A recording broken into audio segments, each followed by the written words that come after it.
આકાશવાણી ભુજ પ્રસ્તુત છે અખબારોની હેડલાઇન્સનો કાર્યક્રમ હેવર. નમસ્કાર, હું કેવિન સોની. કચ્છ મિત્રના પહેલા પાને સહતસ્વીર અહેવાલ છે. મોદીની વિજય યાત્રા આજે કચ્છમાં. વડાપ્રધાન કચ્છ સહિત રાજ્યોને 53,000 કરોડથી વધુના વિકાસ કામોની ભેટ આપશે. તૃતીય સુરક્ષા કવચ ગોઠવાયું. જાહેર સભા સંબોધવા પૂર્વે રોડ શો. કચ્છ મિત્રના છેલ્લા પાને ગરમીના સમાચાર છે. 42 ડિગ્રીએ ભુજ સતત બીજા દિવસે રાજ્યનું ગરમ મથક. ગરમીનો આકરો પ્રભાવ યથાવત રહેવાની આગાહી. કચ્છ મિત્રના છેલ્લા પાને બીજા એક સમાચાર છે. વડાપ્રધાનને આવકારવા સુધરાઈ સજ્જ. ભુજના મુખ્ય સહિત 50થી વધુ માર્ગો પર સફાઈનો ધમધમાટ. કારોબારી ચેરમેનના માર્ગદર્શન હેઠળ સ્ટાફ કામગીરી પાર પાડી રહ્યો છે. કચ્છની નગરપાલિકાઓમાંથી કામદારો મશીનરી મગાવાઈ. સરકારે 2 મોટા મશીન ફાળવ્યા. 1050 કામદાર, નાના મોટા 100 વાહન સાથે થઈ સફાઈ.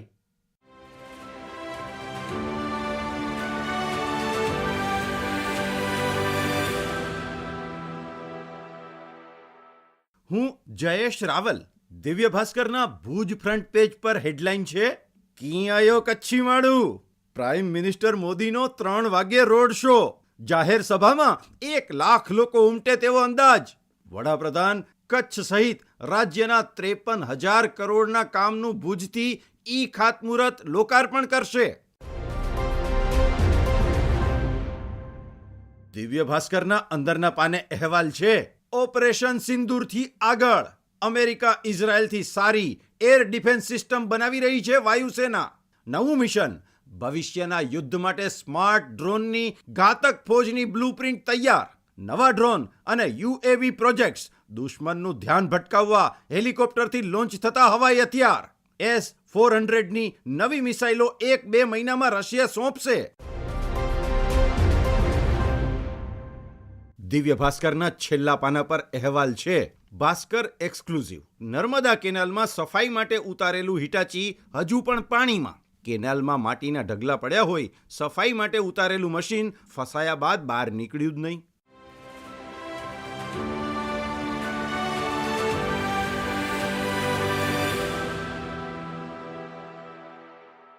હું ચિત્રા ચૌધરી. સંદેશના પહેલા પાને હેડલાઇન છે, ભારત જાપાનને પછાડી વિશ્વની 4થી સૌથી મોટી economy. International monetary fund world economic Outlook મુજબ 2026માં ભારતની જીડીપી આશરે $4,187 અબજ રહેશે.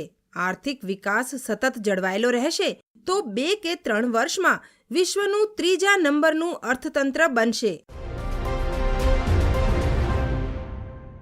સંદેશના પહેલા પાને કન્યા હેડલાઇનમાં, દેશની પહેલી બુલેટ ટ્રેન. 228માં સાબરમતીથી વાપી વચ્ચે બુલેટ ટ્રેન દોડશે. 2030 સુધીમાં બુલેટ ટ્રેન તેના આખા રૂટ પર દોડવા લાગે તેવી સંભાવના. ભાડા માટે રાઇડશિપ સર્વે હાથ ધરાશે. સંદેશના અંદરના પાને ગાંધીધામના સમાચાર. ગાંધીધામ કોર્પોરેશન દ્વારા પ્લાસ્ટિક પ્રદૂષણ અંત અભિયાન હાથ ધરાયું. સિંગલ યુઝ પ્લાસ્ટિકનો ઉપયોગ બંધ કરવા વિવિધ પગલાં ભરાશે. 500થી લઈને 5,000થી વધુનો દંડ ફટકારવા સહિતની કાર્યવાહી થશે.